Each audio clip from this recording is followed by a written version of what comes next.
അപ്പോൾ ഈ നോട്ടീസായിട്ട് ഞങ്ങളുടെ ടീം ഈ എറണാകുളം മൊത്തം ഞങ്ങൾ കയറി ഇറങ്ങിയിട്ടുണ്ട്. ഇവിടെ കാണുന്ന ഓരോ അപ്പാർട്ട്മെന്റ്സുകളും. നിങ്ങൾ 3 പേരുടെ എങ്ങനെ ക്ലബ് ആവുന്നേ? നമ്മ ലോൺ എടുക്കേണ്ട വന്ന് അങ്ങനെ ലോണൊക്കെ എടുത്ത് സ്റ്റാർട്ട് ചെയ്ത് ഒരു 3 മാസം കഴിഞ്ഞപ്പോൾ കോവിഡും വന്നു. പക്ഷെ ഒരു ഡോക്ടർ, നിങ്ങൾ ഔട്ട്സോഴ്സ് ചെയ്യുന്ന ഒരു ഡോക്ടർ എത്രത്തോളം അതിന് തയ്യാറാവുന്നുണ്ട്, അത് എത്രത്തോളം അവർക്ക് ചെയ്യാൻ സാധിക്കുന്നുണ്ട്? ഞങ്ങൾ ഈ ഗ്രൗണ്ടിൽ നിന്ന് ഇതെല്ലാ കാര്യങ്ങളും പഠിച്ചത് കൊണ്ടാണ് ഞങ്ങൾക്ക് ഇത്രയും സ്ഥാപനങ്ങൾ മാനേജ് ചെയ്യാൻ ഞങ്ങൾക്ക് സാധിക്കുന്നത്. ആളുകൾക്ക് സൗകര്യമായിട്ട് വീട്ടിൽ തന്നെ ഇന്ന് ചികിത്സ നേടാൻ പറ്റുന്ന ഒരു സൗകര്യമാണ് ഡോക്ക ഹോം കെയർ ഒരുക്കുന്നത്. ഒരു ഹെൽത്ത് ഇൻഡസ്ട്രിയിലാണ് ഇത്രയും ഒരു അച്ചീവ്മെന്റ് വളരെ ചുരുങ്ങിയ കാലം കൊണ്ട് നേടിയെടുത്തിരിക്കുന്നത്. അപ്പോൾ അത് ആ കുഞ്ഞു മീറ്റിംഗാണ് ഇന്ന് ഞങ്ങളൊരു ഡോക്ക എന്നുള്ളൊരു ബ്രാൻഡിലേക്ക് ഇത്രയും സ്ഥാപനത്തിലേക്കും വന്നത്. ഓക്കെ, ഇപ്പോൾ ബിസിനസ് എന്ന് പറയുന്ന ഒരു ആശയം ആദ്യം ഉണ്ടാവുന്നത് ആർക്കാണ്?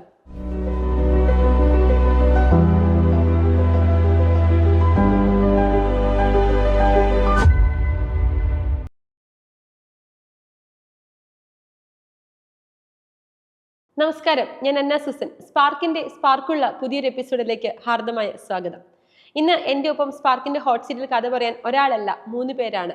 പാർട്ട്ണർഷിപ്പ് ബിസിനസ് എപ്പോഴും വലിയ ടാസ്ക്കാണ്. എന്നാൽ ഇത് രസകരമായിട്ട് മുന്നോട്ട് കൊണ്ടുപോവുകയാണെങ്കിൽ അതിനേക്കാൾ മനോഹരമായ മറ്റൊന്നും ഇല്ലെന്ന് പറയാം ബിസിനസ്സിൽ. എൻ്റെ ഒപ്പം ഇന്ന് കഥ പറയാനിരിക്കുന്നത് 3 ഡോക്ടേഴ്സാണ്. അവർ 3 പേരുടെ ചേർന്ന് നടത്തുന്ന വലിയൊരു സാമ്രാജ്യം എന്ന് ഇപ്പോൾ വേണമെങ്കിൽ പറയാം. ആ ഒരു സാമ്രാജ്യം കെട്ടിപ്പിടിക്കാൻ അവരെടുത്തിരിക്കുന്ന എഫേർട്ടുകളുടെ കഥ നമുക്ക് കേൾക്കാം. അവരിലൂടെ തന്നെ സ്വാഗതം. Doctor Sally, doctor Manuel, doctor Ansal. എനിക്ക് വളരെ സന്തോഷം തോന്നുന്നു, കാരണം 3 പേര് ഡോക്ടേഴ്സാണ്. ഒരു ഡോക്ടേഴ്സ് എപ്പോഴും സേഫ് സോണിൽ നിന്ന് ജോലി ചെയ്ത് വീട്ടിൽ പോകുന്നവരാണെന്നാണ് എപ്പോഴും പറയാറുള്ളത്. അല്ലെങ്കിൽ പിന്നെ വലിയ ഓപ്പറേഷനൊക്കെ ചെയ്യുന്നവരായിരിക്കണം. അതിൽ നിന്ന് മാറി നിങ്ങൾ ഓൺട്രപ്രണർഷിപ്പ് എന്ന് പറയുന്ന നിങ്ങളുടെ ആ ഫീൽഡിൽ തന്നെ നിങ്ങൾ ഓൺട്രപ്രണർഷിപ്പ് എന്നൊരു കാര്യം ചൂസ് ചെയ്തതിൽ, അതൊരു സോഷ്യൽ കോഴ്സിൽ ചൂസ് ചെയ്തതിൽ ആദ്യമേ തന്നെ നിങ്ങൾക്ക് ഒരു വലിയ കൺഗ്രാജുലേഷൻ തരുന്നു. ഓക്കെ, എവിടെയാണ് ഡോക്ടർ സാലിയുടെ നാട്? എവിടെയാണ്? എൻ്റെ വീട് തൃശ്ശൂരാണ്, തൃപ്പ്യാർ ആണ്. കയ്പമംഗലം എന്ന് പറയും. ഓക്കെ, എവിടെ പഠിച്ചതൊക്കെ?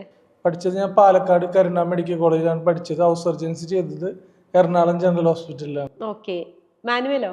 എൻ്റെ വീട് കൊരട്ടിയിലാണ്, തൃശ്ശൂർ. ഞാൻ പഠിച്ചത് യൂറോപ്പിലാണ്. ഞാനും ഹൗസ് സർജൻസി ചെയ്തത് എറണാകുളത്താണ്. ഓക്കെ, ഇവിടെ വന്നിട്ട് പഠിച്ചിട്ട് ഇവിടെ വന്നിട്ട് ടെസ്റ്റ് എഴുതി ഫസ്റ്റ് ഇതിൽ തന്നെ പാസ്സായി. ശേഷമാണ് ഞങ്ങൾ ഹൗസ്. ഭയങ്കര പാടാണുള്ളത് പാസ്സാവാൻ. നല്ല ടഫായിരുന്നു. പക്ഷെ സെറ്റാക്കി എടുത്തു. ഓക്കെ, അൻസലോ? എൻ്റെ വീട് പെരുമ്പാവൂരാണ്, വെസ്റ്റ് ബംഗോല മിനിക്കോല എന്ന് പറയുന്ന നാട്ടിൽ നിന്നാണ്. ഓക്കെ, ഞാൻ പഠിച്ചത് കർണാടക ബിജാപൂർ അൽ-അമീൻ മെഡിക്കൽ കോളേജിലാണ് പഠിച്ചത്. അതിന് ശേഷം എനിക്ക് ഭയങ്കര ആഗ്രഹമായിരുന്നു എറണാകുളം ജനറൽ ഹോസ്പിറ്റലിൽ ഒന്ന് ഹൗസ് സർജൻസി ചെയ്യണമെന്നുള്ളത്. അങ്ങനെ വന്ന് ചെയ്തു. അങ്ങനെ അവിടെ വെച്ചാണ് നിങ്ങൾ കാണുന്നത്? ഞാൻ അൻസൽ ഡോക്ടറിനെ കാണുന്നതും. ഞങ്ങൾ നല്ല ഫ്രണ്ട്സ് ആയിരുന്നു. അതിനുശേഷം ജോലി കഴിഞ്ഞതിന് ശേഷം ഞാൻ സാലി ഡോക്ടറായിട്ട് ഒരുമിച്ച് വർക്ക് ചെയ്തിട്ടുണ്ട്. ഞാനൊരു കോമൺ ഫ്രണ്ട് ഇവർക്ക് ഇടയിൽ നിൽക്കുന്നത്. കോമൺ ഫ്രണ്ടാണ് ഞാനാണ്. അപ്പൊ ഈ ബിസിനസ് തുടങ്ങാനുള്ള 3 പേരുടെ കൂടാനുള്ള ഒരു റീസണും മാനുവലാണ് ഒരു പരിധി വരെ. ഭയങ്കര ആഗ്രഹമായിരുന്നു ഒരു ബിസിനസ് ചെയ്യണം എന്നുള്ളത് കൊണ്ട്. എൻ്റെ സീനിയേഴ്സൊക്കെ ഡോക്ടർ സാലിൻ്റെ കൂടെ വർക്ക് ചെയ്തിട്ടുണ്ട്. എനിക്ക് GH പോയി ഹൗസ് സർജൻസി ചെയ്യണമെന്ന് ആഗ്രഹമുള്ളതുകൊണ്ട് ഞാൻ ഇടയ്ക്കൊരു വിസിറ്റ് അവിടെ ചെയ്തിരുന്നു. അങ്ങനെ എനിക്ക് ചെറിയൊരു അറിയായിരുന്നു സാലി എന്നുള്ളത്. പക്ഷെ ഞാൻ സംസാരിക്കാൻ വേണമെന്നും ഉണ്ടായിട്ടില്ല. പക്ഷെ അദൃശ്യമായിട്ട് ഇപ്പൊ ലൈഫിലൊരു പാർട്ടായെന്നല്ലേ? നിങ്ങൾ 3 പേരുടെ എങ്ങനെ ക്ലബ് ആവുന്നേ? ഞങ്ങൾ സത്യം പറഞ്ഞിട്ടുണ്ടെങ്കിൽ എല്ലാവർക്കും വിഷൻ ഡിഫറെൻ്റ് ആണ്. നമുക്ക് ഓരോരോ എന്താ പറയുക, നമ്മളെ കഴിവുകളൊക്കെ ഡിഫറെൻ്റ് ആണ്. ഇപ്പോൾ ഒരാൾക്ക് അക്കൗണ്ട്സിലാണെങ്കിൽ ഒരാൾക്ക് ഏറ്റവും കൂടുതൽ സെയിൽസിലാണ്, ഒരാൾക്ക് മാർക്കറ്റിങ്ങിലാണ്. അപ്പോൾ അങ്ങനെ ഒരുമിച്ച് നിൽക്കുമ്പോൾ എല്ലാം കൂടി യോജിച്ച് വരുന്നതാണ് നമ്മുടെ ഒരു ക്ലബിംഗ് എന്ന് പറയുന്നത്. ഓക്കെ, അപ്പോൾ ബിസിനസ് എന്ന് പറയുന്ന ഒരു ആശയം ആദ്യം ഉണ്ടാവുന്നത് ആർക്കാണ്? എനിക്കും സാലിയും ഡോക്ടറിനാണ് ഫസ്റ്റ് ആഗ്രഹം. ഞങ്ങൾ ഒരുമിച്ച് വർക്ക് ചെയ്യുമ്പോൾ ഞങ്ങൾ ഇന്നും ഡിസ്കസ് ചെയ്യായിരുന്നു നമുക്കൊരു ക്ലിനിക്ക് സ്റ്റാർട്ട് ചെയ്യണം. അങ്ങനെ ഞങ്ങൾ രണ്ടുപേരും കൂടി ഫസ്റ്റ് പള്ളൂരത്തിലൊരു ക്ലിനിക്ക് പ്രൊജക്റ്റ് ഓണാവാൻ നിന്നപ്പോഴാണ് പിന്നെ അത് ക്യാൻസലായി. അങ്ങനെ പിന്നെ അൻസൽ ഡോക്ടർ ജോയിൻ ചെയ്തു. അൻസൽ എങ്ങനെ ഇവർക്കിടയിലേക്ക് വരുന്നത്? ഞാൻ ഒരു ഡ്യൂട്ടി എടുക്കാൻ വേണ്ടി ചെന്നതാണ്. അങ്ങനെ എന്നെ മാനുവലായിട്ട് ഞാൻ പരിചയമുള്ളത് കൊണ്ട് മാനുവൽ എന്നെ വിളിച്ചു, എനിക്ക് എടാ ഒരു ക്ലിനിക്ക് നോക്കാൻ പോകണം, നീ ഒരു ദിവസം വന്നൊന്ന് ഡ്യൂട്ടി എടുത്ത് താട്ട് എന്നപ്പോൾ ഓക്കെ ഞാൻ ചെന്നു, ഡ്യൂട്ടി എടുത്ത് കൊടുത്തു. പിന്നെ ഞാൻ കോണ്ടാക്റ്റ് ഒന്നും ഉണ്ടായിട്ടില്ലായിരുന്നു. കുറച്ച് ദിവസം കഴിഞ്ഞപ്പോൾ വീണ്ടും എന്നെ വിളിച്ച്, എടാ വീണ്ടും ഒന്ന് വന്ന് ഡ്യൂട്ടി എടുക്ക്, ആ ക്ലിനിക്ക് സെറ്റായില്ല, വേറെ സ്ഥലം നോക്കാൻ പോവാണ്. അങ്ങനെ ആ ക്ലിനിക്കും അവർക്ക് സെറ്റായില്ല. അതിപ്പോൾ ഞാൻ വിളിച്ചു, എന്താണ് സെറ്റായോ എന്താണെന്ന് വെച്ചാൽ ഒന്നും സെറ്റായില്ല, നിനക്കറിയുന്ന എന്തെങ്കിലും ഒരു സ്പേസ് ഉണ്ടോ എന്നൊക്കെ എന്നോട് ചോദിച്ചിരുന്നു. അപ്പോൾ ഞാൻ പറഞ്ഞു സ്പേസ് ഉണ്ട്, എനിക്കറിയുന്ന ഒരു സ്ഥലമുണ്ട്, നമുക്ക് വേണമെങ്കിൽ ജസ്റ്റ് പോയി കാണാം. എനിക്കന്ന് ബിസിനസ് ചെയ്യണമെന്നൊന്നും അങ്ങനെ ആഗ്രഹങ്ങളൊന്നും ഉണ്ടായിട്ടില്ല. പക്ഷെ ചെയ്യണമെന്നുണ്ട്, പക്ഷെ എനിക്ക് PG എടുക്കണമെന്നുള്ള ആഗ്രഹമായിരുന്നു മനസ്സിലായി. അങ്ങനെ ഞാൻ സ്പോട്ട് കൊണ്ടുവന്ന് കാണിച്ചു കൊടുത്തു. സ്ഥലം അവർക്ക് ഇഷ്ടപ്പെട്ട്. അപ്പം അപ്പോഴൊന്നും ഞാൻ ജോയിൻ ചെയ്യണമെന്നുള്ള എനിക്കൊരു മനസ്സിലില്ല, എൻ്റെ മനസ്സിൽ. അങ്ങനെ യാദൃച്ഛാൽ എൻ്റെ അടുത്ത് മാനുവൽ ചോദിച്ചു നീയും കൂടി ജോയിൻ ചെയ്യ് എന്ന് പറഞ്ഞു. ഞാൻ പറഞ്ഞു എൻ്റെ മനസ്സിൽ അങ്ങനെയൊന്നും ഇല്ല, കാരണം എനിക്ക് കണ്ടിട്ടില്ല. പിന്നെ ഞാൻ പറഞ്ഞു എനിക്ക് പഠിക്കണമെന്ന് തന്നെയാണ്, കാരണം എനിക്ക് PG എടുക്കണം, അതാണ് ആഗ്രഹം. അപ്പം മാനുവൽ പറഞ്ഞു നീ പഠിക്കാൻ പോയിക്കോ, ഒന്ന് നിന്ന് തന്നാൽ മതി ഞങ്ങളുടെ കൂടെ എന്ന് പറഞ്ഞ് അങ്ങനെ അവിടെ നിന്ന് ഞങ്ങൾ കൈ കൊടുത്താണ് ഇവിടെ വരെ എത്തി നിൽക്കുന്നത്. ഓക്കെ, എന്നിട്ട് ആദ്യത്തെ ക്ലിനിക്ക് നിങ്ങൾ തുടങ്ങുകയാണ്. എവിടെയാണ് തുടങ്ങുന്നത്? നമ്മൾ ആലുവയിൽ തന്നെ കുട്ടമശ്ശേരി എന്ന് പറഞ്ഞ സ്ഥലത്താണ് സ്റ്റാർട്ട് ചെയ്തത്. ചെറിയൊരു ക്ലിനിക്ക് 7 സ്റ്റാഫുകളെ വെച്ച് സ്റ്റാർട്ട് ചെയ്തു. 2019 ഡിസംബറിലാണ് സ്റ്റാർട്ട് ചെയ്തത്. അപ്പോൾ നിങ്ങൾക്ക് ഇൻവെസ്റ്റ്മെന്റ് എന്ന് പറയുന്നത് ഒരു ക്ലിനിക്ക് ചെറുതാണെങ്കിലും വലുതാണെങ്കിലും ഒരു ഇൻവെസ്റ്റ്മെന്റ് വേണം. അതൊരു ക്ലിനിക്ക് ആകുമ്പോൾ ആ ഇൻവെസ്റ്റ്മെന്റ് ഇത്തിരി എമൗണ്ട് കൂടും. അപ്പൊ ഈ എമൗണ്ട് നിങ്ങളുടെ കയ്യിൽ ഉണ്ടായിരുന്നു? കാരണം പഠിച്ചിറങ്ങി ജസ്റ്റ് പ്രാക്ടീസ് ചെയ്യുന്നല്ലേ ഉണ്ടായിരുന്നു? ഞങ്ങളിൽ പൈസ എന്ന് പറഞ്ഞിട്ടുണ്ടെങ്കിൽ കുറച്ച് പൈസകൾ ഉണ്ടായിരുന്നുള്ളൂ. പിന്നെ നമ്മൾ കുറേ സ്ഥലത്തുനിന്ന് കുറച്ച് പൈസ എടുത്ത് അവസാനം നമ്മൾ ബജാജിന്ന് വരെ നമ്മൾ ലോൺ എടുക്കേണ്ട വന്ന്. അങ്ങനെ ലോണൊക്കെ എടുത്ത് സ്റ്റാർട്ട് ചെയ്ത് ഒരു 3 മാസം കഴിഞ്ഞപ്പോൾ കോവിഡും വന്നു. അപ്പൊ അത് ക്ലോസ് ചെയ്തിടേണ്ട വന്നു. അപ്പൊ ഈ 3 മാസം കൊണ്ട് ആളുകൾ വന്ന് തുടങ്ങിയായിരുന്നോ? ഇല്ല, ജസ്റ്റ് സ്റ്റാർട്ടിങ് ആയിട്ടുള്ളൂ. കുറച്ച് പേഷ്യൻസ് ഒക്കെ അറിഞ്ഞ് വരുന്നുണ്ടായുള്ളൂ.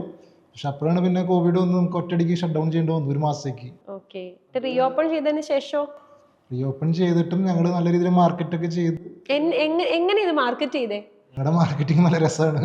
ഞങ്ങൾ പുറത്ത് പോവുക, വീടുകളിൽ പോയി നോട്ടീസ് കൊടുക്കുക. ഞങ്ങൾ തന്നെ പോയിട്ടുണ്ട് സ്റ്റാർട്ടിങ്ങിൽ. കാരണം നമുക്ക് നമ്മളിൽ ചെറിയൊരു ക്യാപിറ്റൽ വെച്ച് നമ്മൾ സ്റ്റാർട്ട് ചെയ്തത്. ഒരു സെയിൽസ്മാൻ എടുക്കാനോ ഒരു എക്സിക്യൂട്ടീവ് എടുക്കാനുള്ളൊരു കപ്പാസിറ്റി സ്റ്റാർട്ടിങ് നമുക്ക് ഉണ്ടായിരുന്നില്ല. ആസ് ഒരു എന്റർപ്രണർ പഠിക്കാനുള്ള രീതിയിലും ഞങ്ങൾ കുറേ മാർക്കറ്റിംഗ് സ്റ്റഡീസ് ചെയ്തു. പിന്നെ സെക്കൻഡ് ടൈം നമ്മൾ സ്റ്റാർട്ട് ചെയ്യുമ്പോൾ ആഫ്റ്റർ കോവിഡ് നമ്മൾ സ്റ്റാർട്ട് ചെയ്യുമ്പോൾ നമ്മൾ തന്നെയാണ് ലാബും ഫാർമസിയും എല്ലാം നമ്മൾ തന്നെ ചെയ്യും. ഒരാൾ ഡോക്ടറായിട്ട് ഇരിക്കുകയാണെങ്കിൽ ഒരാൾ ഫാർമസിയിലിരിക്കും, ഒരാൾ ലാബിൽ സപ്പോർട്ട് ചെയ്തുകൊണ്ടിരിക്കും. അപ്പം നമ്മൾ തന്നെയാണ് PR-ഉം എല്ലാതും. പിന്നെ നോട്ടീസ് ഇടാൻ നമ്മൾ പോകും, നോട്ടീസ് ഒട്ടിക്കാൻ ഞങ്ങൾ തന്നെ നോട്ടീസ് ഒട്ടിക്കാൻ പോയിട്ടുണ്ട്. മൈദമാവ് വെച്ചിട്ട് എന്തോ ഒട്ടിച്ചേക്കണം. ഞാനൊരു കാര്യം ചോദിക്കട്ടെ, ഈ നിങ്ങളെ ഇത്രയൊക്കെ ചെയ്യാൻ വേണ്ടി വീട്ടുകാർ ഇത്രയും കഷ്ടപ്പെട്ട് പഠിപ്പിച്ചിട്ട് മക്കൾ നല്ലൊരു രീതിയിൽ ഒരു ഡോക്ടർ എന്നുള്ള പദവിയിലൊക്കെ ഇരിക്കണമെന്ന് ആഗ്രഹിച്ച് വീടിന്റെ പുറത്ത് ഡോക്ടർ സാലി അല്ലെങ്കിൽ ഡോക്ടർ അൻസൽ, ഡോക്ടർ മാനുവൽ എന്നുള്ള ബോർഡൊക്കെ വെക്കണം, അതൊരു പ്രൗഡായിട്ട് എൻ്റെ മോൻ ഡോക്ടറാണെന്ന് പറയണമെന്ന് ആഗ്രഹിക്കുന്ന പേരൻസിന്റെ അടുത്ത് നിന്നാണല്ലോ നിങ്ങൾ ഈ മൈദമാവും കുഴച്ചുകൊണ്ട് നോട്ടീസ് ഒട്ടിക്കാൻ പോകുന്നത്. ഇവരിതിനെ എങ്ങനെ നോക്കിക്കണ്ടു? ക്ലിനിക്ക് തുടങ്ങണ കാര്യം ഞാൻ എൻ്റെ ഫാദറിനെ അറിയിച്ചിട്ടുണ്ടായില്ല. നന്നായി. ഉദ്ഘാടനത്തിന് തലേന്നാണ് ഫാദർ അറിയുന്നത്. കാരണം വെച്ച് കഴിഞ്ഞാല് വീട്ടിൽ സമ്മതിക്കണ്ടായില്ലായിരുന്നു. കാരണം പഠിച്ചില്ലെങ്കിൽ ഇതിലേക്ക് ഇറങ്ങി കഴിഞ്ഞാൽ പഠിത്തം നടക്കില്ല എന്ന്. അപ്പം ഞാൻ എൻ്റെ വൈഫിൻ്റെ അടുത്ത് പറഞ്ഞു, വൈഫ് കുഴപ്പമൊന്നുമില്ല തുടങ്ങണേൽ. പക്ഷേ മദറിന് ഭയങ്കര ഒരു വിഷമമായിരുന്നു. കാരണം പഠിച്ചില്ലെങ്കിലോ എന്ന് വിചാരിച്ചിട്ടുള്ളൂ. അപ്പം ഞാൻ പറഞ്ഞു ഉമ്മ എങ്ങാനും ഓക്കെ ഞാൻ ക്ലിനിക്കിൽ ഞാൻ ജോയിൻ ചെയ്യണില്ല, പക്ഷേ ഇത് നാളെ വലിയൊരു സക്സസ് ആയി കഴിഞ്ഞ് കഴിഞ്ഞാൽ എനിക്കത് വലിയൊരു വിഷമമായി മാറൂട്ടോ എന്ന് പറഞ്ഞപ്പോൾ ഉമ്മ എൻ്റെ അടുത്ത് പറഞ്ഞു എന്നാൽ ശരി നിൻ്റെ ഇഷ്ടം പോലെ ചെയ്തു, നീ പഠിച്ചാൽ മതി എൻ്റെ കൂട്ടത്തിൽ. അങ്ങനെ ആണ് ആ സ്ട്രഗിള് മദർ അവർക്ക് അറിയാം ബിസിനസ്, കാരണം ഫാദർ ബിസിനസ്സാണ്, എത്രത്തോളം അതിൻ്റെ വിഷമങ്ങളും ബുദ്ധിമുട്ടുകളും ഉണ്ടാവും എന്നുള്ളതൊക്കെ അറിയാം. അങ്ങനെ സ്ട്രഗിള് ഈ പറഞ്ഞ പോലെ ഡോക്ടർ പറഞ്ഞ പോലെ കോവിഡ് ഞങ്ങൾ വളരെയധികം ബാധിച്ചിരുന്നു. കാരണം വെച്ച് കഴിഞ്ഞാൽ ആ ടൈമിൽ ഞങ്ങൾ തുടങ്ങിയല്ലേ ഉണ്ടായുള്ളൂ. കാരണം ഞങ്ങൾ ഒരു സൈഡിൽ കൂടെ ഇതിനെ അറിഞ്ഞു വന്നതിൻ്റെ ഒരു സമയത്താണ് കോവിഡ് വരുന്നത്. നമ്മൾ ഈ നോട്ടീസ് ഒക്കെ കൊടുത്ത ആൾക്കാരെ പയ്യെ അറിയിച്ചിട്ടേ ഉള്ളൂ. അറിയിച്ച് കൊണ്ടുവരുന്ന സമയം മാത്രമല്ല, ഞങ്ങൾക്ക് ഈ പൈസ എന്ന് പറയുന്നത് ഞങ്ങളിപ്പോൾ അവിടെ നിന്ന് ഇവിടെ നിന്നൊക്കെ പറഞ്ഞ പോലെ ബജാജിൽ നിന്നൊക്കെ ഒപ്പിച്ച് വന്ന ഒരു പൈസ ആണെങ്കിലും നമുക്ക് ഒരു മാസം നിർത്തിയിടുമ്പോൾ റീസ്റ്റാർട്ട് ചെയ്യുമ്പോൾ ഒത്തിരി വീണ്ടും ആവശ്യം വളരെ അത്യാവശ്യം വന്നു. അപ്പോൾ ഞങ്ങൾക്ക് ഏറ്റവും കൂടുതൽ ഞങ്ങൾ ആ സമയത്ത് സപ്പോർട്ട് നിന്ന ഡോക്ടേഴ്സും സ്റ്റാഫുകളും ഇന്നും 6-7 വർഷമായിട്ട് ഞങ്ങളുടെ കൂടെ നിൽക്കുന്ന സ്റ്റാഫുകൾ ഉണ്ടെന്നുള്ളതാണ്. അവരാണ് ഞങ്ങളുടെ വിജയത്തിൽ തുടക്കക്കാർ എന്ന സ്ട്രെങ്ത് എന്ന് പറയാം. അതും 30 വർഷം നഴ്സിംഗ് ഫീൽഡിൽ എക്സ്പീരിയൻസ് ഉള്ള സ്റ്റാഫും ഒരു കുട്ടി ഡോക്ടറെന്ന് വിളിക്കാം സ്റ്റാഫുകള്, സിസ്റ്റർ, അതേപോലെ തന്നെ ഫാർമസിയിലുള്ള ആൾക്കാർ. അപ്പോൾ ഇവരെല്ലാവരും, അതേപോലെ ഡോക്ടറും എൻ്റെ ഒരു ഫ്രണ്ട് തന്നെയായിരുന്നു, ഞങ്ങളുടെ ഫ്രണ്ട് തന്നെയായിരുന്നു ഡോക്ടറും. അപ്പോൾ ആ ഡോക്ടറിൻ്റെ സാലറി, ഒരു മാസത്തെ സാലറി വരും ഡോക്ടർ ഓക്കെ ഇപ്പോൾ വേണ്ട, എനിക്ക് നീ തന്നാൽ മതി എന്ന് പറഞ്ഞിട്ട് കല്യാണത്തിൻ്റെ തലേന്ന് ആയിട്ടാണ് ആ പൈസ കൊണ്ടുവന്ന് കൊടുക്കുന്നത്. അത്രയും ഞങ്ങളെ സപ്പോർട്ട് ചെയ്തു എന്ന് പറയാണ് ഡോക്ടർ ജസീൽ. അപ്പോൾ അത്രയും മാത്രമല്ല, ഇപ്പം ഈ കോവിഡ് കഴിഞ്ഞതിന് ശേഷം വീണ്ടും അറിയിക്കണമല്ലോ ഈ ക്ലിനിക്ക് റീസ്റ്റാർട്ട് വന്നു. അപ്പം ഒത്തിരി ഞങ്ങൾ വിഷമിച്ചിട്ടുണ്ട് എങ്ങനെ ഇതിന് മുന്നോട്ട് കൊണ്ടുപോകും. കാരണം ഞങ്ങൾക്ക് പറഞ്ഞു തരാൻ ആരില്ല എങ്ങനെ ഇത് മുന്നോട്ട് കൊണ്ടുപോകണം. കാരണം ഒന്നും അറിയാതെ ഞങ്ങൾ ക്ലിനിക്ക് തുടങ്ങിയ ആൾക്കാരാണ്. ഫാർമസിയിൽ മാനോ ഡോക്ടറാണെങ്കിലും ഞാനാണെങ്കിലും സാലി ഡോക്ടറാണെങ്കിലും മരുന്ന് ഞങ്ങൾ തന്നെ എടുത്ത് കൊടുക്കുന്നുണ്ട്. പക്ഷെ നമുക്കൊരു ലേണിംഗ് ആയിരുന്നു സ്റ്റാർട്ടിങ്. ഞങ്ങൾ തന്നെ ഫാർമസിയിൽ മരുന്ന് എടുത്ത് കൊടുക്കുക, പേഷ്യൻസിനോട് നന്നായിട്ട് സംസാരിക്കുക, കൺവിൻസ് ചെയ്യുക. മറ്റേ സിനിമ പറഞ്ഞല്ലേ ക്ലാസ്, അത് നിങ്ങൾ പോയി കഴിയുമ്പോൾ ഞാൻ തന്നെ എടുത്ത് കഴുകി വെക്കും പറഞ്ഞല്ലേ. നമ്മൾ ഏറ്റവും കൂടുതൽ ആദ്യം ചെയ്തത് ട്രഡീഷണൽ മാർക്കറ്റിംഗ്. ഇപ്പോൾ ട്രഡീഷണൽ മാർക്കറ്റിംഗ് എന്ന് വെച്ചിട്ടുണ്ടെങ്കിൽ ഭയങ്കര കോസ്റ്റ്ലി ആണ്, ഡിജിറ്റൽ മാർക്കറ്റിംഗ് പോലെ അല്ല. അപ്പോൾ നമ്മൾ ഏറ്റവും കൂടുതൽ നോട്ടീസ് ഇടുക, കാര്യങ്ങൾ ചെയ്യുക. അപ്പോൾ നമുക്കത് കോസ്റ്റ് ഭയങ്കരമായിട്ട് ബുദ്ധിമുട്ടായി. അവസാനം നമ്മൾ തന്നെ ഡിജിറ്റൽ മാർക്കറ്റിംഗും പോയി പഠിച്ച്, ഇതിനു വേണ്ടി ഡിജിറ്റൽ മാർക്കറ്റിംഗ് പഠിച്ചു, പോയി പഠിച്ച് പിന്നെ നമ്മൾ ഡിജിറ്റൽ മാർക്കറ്റിംഗ് ചെയ്യാൻ തുടങ്ങി നമുക്ക് വേണ്ടിയിട്ട് തന്നെ. അപ്പൊ മാനുവലും അത് പഠിച്ച്, അൻസൽ ഡോക്ടറും അത് പഠിച്ച് നമ്മളെ കൂടെ തന്നെ. അപ്പം അതും പഠിച്ചു, മാർക്കറ്റിംഗും പഠിച്ചു. ഒരു ക്ലിനിക്ക് നടത്തേണ്ട എല്ലാം പഠിച്ചു. ഫാർമസി പഠിച്ചു, ലാബ് പഠിച്ചു, ഡിജിറ്റൽ മാർക്കറ്റിംഗ് പഠിച്ചു, PR പഠിച്ചു, ഓപ്പറേഷൻ എല്ലാം പഠിച്ചു. നമ്മൾ എങ്ങനെ ഒരു ക്ലിനിക്ക് റൺ ചെയ്യാന്നുള്ളതൊക്കെ. എന്നിട്ട് ഫസ്റ്റ് ക്ലിനിക്ക് ബ്രേക്ക് ഇവൻ ആയോ? എത്ര നാളുകൊണ്ടായി? ഒരു വിതിൻ 2 ഇയേഴ്സിനുള്ളിലായി. അടുത്ത പ്രൊജക്ട് എവിടെയാണ് ചെയ്യുന്നത്? അതിന്റെ പ്രൊജക്ട് ഞങ്ങളുടെ എൻ്റെ നാട്ടിൽ തന്നെ ഞങ്ങളുടെ ഒരു പള്ളിയുടെ തന്നെ ഒരു ഹോസ്പിറ്റൽ ഉണ്ടായി. ചെറിയൊരു 5 ബെഡ് ഹോസ്പിറ്റലാണ്. അത് നമ്മളെ ഒന്ന് അപ്രോച്ച് ചെയ്തു. കുഴപ്പമില്ല, ഞങ്ങൾക്കും അതൊരു ഓക്കെയാണെന്ന് തോന്നിയപ്പോൾ ഞങ്ങൾ പള്ളി അത് ടേക്ക് ഓവർ ചെയ്ത് ഹോസ്പിറ്റലിൽ ഞങ്ങൾ അതും ഒരു ചലഞ്ചിങ് ആയിരുന്നു. കാരണം ഞങ്ങൾ ചെറിയ ഒരു 2000 സ്ക്വയർ ഫീറ്റിൻ്റെ താഴെ ഉള്ള ഒരു ക്ലിനിക്ക് നടത്തിയതുപോലെ അല്ല ഒരു 5 ബെഡ് ഒരു ഹോസ്പിറ്റൽ. അത്രയും എന്താ പറയുക, റെൻ്റൊക്കെ കൊടുത്തു, എക്സ്പെൻസ് കൂടുതലായിരുന്നു, റെന്റ് കൂടുതലായിരുന്നു, സ്റ്റാഫുകളുടെ എണ്ണം കൂടുതലായിരുന്നു. കാരണം അതൊരു 5000 സ്ക്വയർ ഫീറ്റിന്റെ ബിൽഡിംഗ് ആയിരുന്നു. ഫിക്സഡ് കോസ്റ്റ് കൂടുതലായിരുന്നു. അതും സക്സസ് ആക്കി. അതും ഞങ്ങൾ ഡെവലപ്പ് ചെയ്തുകൊണ്ട് വരാണ്. 20 ബെഡിലേക്ക് പണി നടന്നുകൊണ്ടിരിക്കുകയാണ്. നമ്മൾ എക്സ്റേ കൊണ്ടുവന്നു, മൈനർ OT കൊണ്ടുവന്നു. നമ്മളെ കൊണ്ട് ചെയ്യാൻ പറ്റുന്ന കുഞ്ഞു കുഞ്ഞു എല്ലാ സാധനങ്ങളും എല്ലാ ഡിപ്പാർട്ട്മെന്റ്സും, ഡെർമറ്റോളജി, ENT, ഫിസിഷ്യൻ, എല്ലാ ഡിപ്പാർട്ട്മെന്റും ഇപ്പോൾ അവിടെ ഉണ്ട്, പ്രവർത്തിച്ചുകൊണ്ടിരിക്കുന്നു. എല്ലാം വന്നു ചേർന്നതാണ് ഇതെല്ലാം. അതേപോലെ തന്നെ അതിനുശേഷം പിന്നെ വീണ്ടും ഞങ്ങൾക്ക് എയർപോർട്ടിൻ്റെ അവിടെ ഒരു ക്ലിനിക്ക് ഇട്ടു, ഒരു ലാബ് ഇട്ടു. അതിന് ഇതെല്ലാം ഞങ്ങൾ ഈ ഗ്രൗണ്ടിൽ നിന്ന് ഇതെല്ലാ കാര്യങ്ങളും പഠിച്ചത് കൊണ്ടാണ് ഞങ്ങൾക്ക് ഇത്രയും സ്ഥാപനങ്ങൾ മാനേജ് ചെയ്യാൻ ഞങ്ങൾക്ക് സാധിക്കുന്നത്. കാരണം നമുക്ക് ഇപ്പോൾ ഒരു സ്ഥലത്ത് ഒരു സെയിൽസ് കുറഞ്ഞു കഴിഞ്ഞ് കഴിഞ്ഞാൽ, അല്ലെങ്കിൽ എന്തെങ്കിലും ഒരു കുറവ് കണ്ടു കഴിഞ്ഞാൽ എന്തുകൊണ്ട് അവിടെ കുറഞ്ഞു എന്നുള്ളത് ഞങ്ങൾക്ക് മനസ്സിലാക്കാവുന്ന കാര്യമുള്ളൂ. ഞങ്ങൾക്ക് മനസ്സിലാക്കുമ്പോൾ തന്നെ ആ കുറവ് ഞങ്ങൾക്കത് കണ്ടുപിടിക്കാനും സാധിക്കുന്നുണ്ട്. ഞങ്ങൾ ആ ഗ്രൗണ്ടിൽ ഇപ്പോൾ പറഞ്ഞ പോലെ തന്നെ ഞങ്ങൾ പോസ്റ്റർ ഒട്ടിക്കാൻ പോകുന്നതിൻ്റെയും അല്ലെങ്കിൽ ഞങ്ങൾ മരുന്നെടുത്ത് കൊടുക്കുന്നതിൻ്റെയും ലാബ് ടെസ്റ്റ് ചെയ്യാൻ വേണ്ടി ഞങ്ങൾ ഇരുന്ന് കൊടുക്കുന്നതിൻ്റെയും നേഴ്സിംഗ് അസിസ്റ്റ് ചെയ്യുന്നതിൻ്റെ ഒക്കെ ഒരു ഫലമായിട്ടാണ് ഞങ്ങൾക്ക് ഈ മാനേജ് ചെയ്യാന്നുള്ള ഒരു സ്കില്ല് ഞങ്ങൾക്ക് ഡെവലപ്പ് ചെയ്ത് കൊണ്ടുവരാൻ പറ്റിയത്. അപ്പോൾ ഞങ്ങളുടെ മെയിൻ ഒരു ഞങ്ങൾ തുടങ്ങി വെച്ചൊരു കാര്യം എന്ന് പറയുന്നത് ഹോം കെയർ ഞങ്ങൾ സ്റ്റാർട്ട് ചെയ്ത് വെച്ചിരുന്നു. ഓക്കെ ഞാൻ ഇതിലേക്ക് വരുമായിരുന്നു. അപ്പം നിങ്ങളുടെ വലിയൊരു, ഇപ്പം ഞാൻ ഡോക്ടറെ അറിയുന്നൊരു ക്ലിനിക്കിനേക്കാൾ ഉപരി നിങ്ങളുടെ വണ്ടികളാണ്. ഓക്കെ, ആ ഒരു മൂവ്മെന്റ് അത് എപ്പോഴായിരുന്നു? അത് അങ്ങനെ ഒരു മൂവ്മെന്റിലേക്ക് മാറാനുള്ള റീസൺ എന്തായിരുന്നു? അത് തുടക്കം തൊട്ട് നമുക്ക് പ്ലാൻ ഉണ്ടായിരുന്നു ഒരു ഹോം കെയർ സ്റ്റാർട്ട് ചെയ്യുന്നുള്ളത്. ഇപ്പോൾ ഫസ്റ്റ് ക്ലിനിക്ക് തുടങ്ങിയപ്പോൾ തന്നെ നമ്മളതിൻ്റെ കൂടെ തന്നെ പഠിക്കണം എന്നുള്ളൊരു ഭാഗമായിട്ട് നമ്മൾ ഹോം കെയർ തുടങ്ങിയായിരുന്നു. അതായത് ഇരിക്കുന്ന ഡോക്ടർ തന്നെ വീടുകളിൽ പോയി നോക്കും, അങ്ങനത്തെ ഒരു സെറ്റപ്പ് നമ്മൾ സ്റ്റാർട്ട് ചെയ്തായിരുന്നു. കഴിഞ്ഞൊരു 2 വർഷം മുന്നാണ് നമ്മൾ ഡോക്ക ഹോം കെയർ എന്ന് പറഞ്ഞ സ്ഥാപനം സ്റ്റാർട്ട് ചെയ്തത്. അതിൻ്റെ ഉദ്ദേശം എന്ന് പറയുന്നത് ഒരു ഡോക്ടർ, ഒരു നേഴ്സ് അടങ്ങുന്ന ഒരു സംഘം, ലാബ് ടെക്നീഷ്യൻ അടങ്ങുന്ന സംഘം, ഒരു ഡെഡിക്കേറ്റഡ് ടീമിനെ വീടുകളിൽ എത്തിക്കുക. അവിടെ പോയിട്ട് എല്ലാ കാര്യങ്ങളും ചെയ്യും. ഒരു ഹോസ്പിറ്റൽ സംവിധാനം വീട്ടിലേക്ക് എത്തിക്കുന്നതാണ്. അതായത് ഒരു ഡോക്ടറുടെ പരിശോധന, പിന്നെ ഒരു നഴ്സിൻ്റെ പരിചരണം, പിന്നെ ലാബ് പരിശോധന, ഫാർമസി, ഫിസിയോതെറാപ്പി, സൈക്യാട്രി, ഇതെല്ലാം നമ്മൾ വീടുകളിലേക്ക് എത്തിക്കുകയാണ്. കൂടാതെ എല്ലാ ഡിപ്പാർട്ട്മെൻറ്റ്സും നമ്മളെ ഡോക്ക ഹോം കെയറിൽ നിന്ന് പോകുന്നുണ്ട്. ഡെർമറ്റോളജി, നെഫ്രോളജി, ഇതൊക്കെ നമുക്ക് വീട്ടിലേക്ക് എത്തിക്കാൻ പറ്റുന്നുണ്ട്. ഇതെന്ന് പറഞ്ഞിട്ടുണ്ടെങ്കിൽ ആളുകൾക്ക് സൗകര്യമായിട്ട് വീട്ടിൽ തന്നെ ഇരുന്ന് ചികിത്സ നേടാൻ പറ്റുന്ന ഒരു സൗകര്യമാണ് ഡോക്ക ഹോം കെയർ ഒരുക്കുന്നത്. അപ്പം നമ്മളെ സംബന്ധിച്ചിടത്തോളം ഇപ്പോൾ ഒരു ആൾ ജോലിക്ക് പോകുമ്പോൾ, ഒരു IT പ്രൊഫഷൻ, അതേപോലെ പ്രൊഫഷണൽസ് ജോലിക്ക് പോകുമ്പോൾ അവർക്ക് ഒരു ദിവസം ലീവ് എടുത്തിട്ട് അവരെ പേരൻസിനെ നോക്കാൻ ഇതിനൊക്കെ ബുദ്ധിമുട്ടുണ്ടാവും. അപ്പോൾ അവിടെയാണ് നമ്മളൊരു സൊല്യൂഷൻ വരുന്നത്.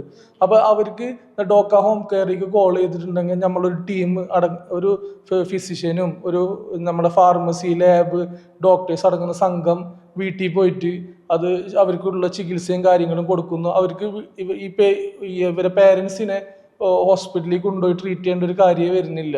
നമ്മൾ തന്നെ എല്ലാം ചെയ്ത് അവർക്ക് റിസൾട്ട് എല്ലാം അയച്ചു കൊടുത്ത് അതിന്റെ എല്ലാ മെഡിസിൻസും നമ്മൾ കൊടുത്തിട്ടാണ് അവിടെ നിന്ന് നമ്മൾ പോവുക. അവർക്ക് അത്രയും ഫെസിലിറ്റി നമുക്ക് കൊടുക്കാൻ പറ്റുന്ന ഒരു പ്രൊഫഷണൽ വേയില്. ഞാനൊരു കാര്യം ചോദിക്കട്ടെ, ഇപ്പൊ നിങ്ങളൊരു വണ്ടിയല്ലേ, ഇപ്പൊ നിങ്ങളുടെ വണ്ടി അങ്ങനത്തെ ഒരു ഒമിനി പോലത്തെ ഒരു വണ്ടിയാണ്, അപ്പൊ ഇങ്ങനെ ഒരു ഇക്കോ, ഓക്കെ, അപ്പൊ നിങ്ങളുടെ ഈ ഒരു വണ്ടിയിലിരുന്ന് ഒരു ഡോക്ടർ വേറൊരാളുടെ വീട്ടിലേക്ക് പോവാണ്.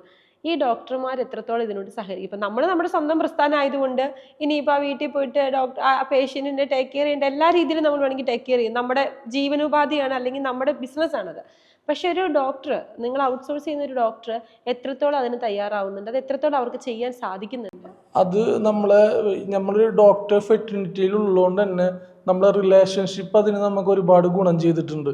നമ്മൾ അറിയുന്ന ഡോക്ടേഴ്സിന്, മാഡം പറഞ്ഞ പോലെ തന്നെ എല്ലാവരും ഒന്നും ഇതിൽ സഹകരിക്കില്ല.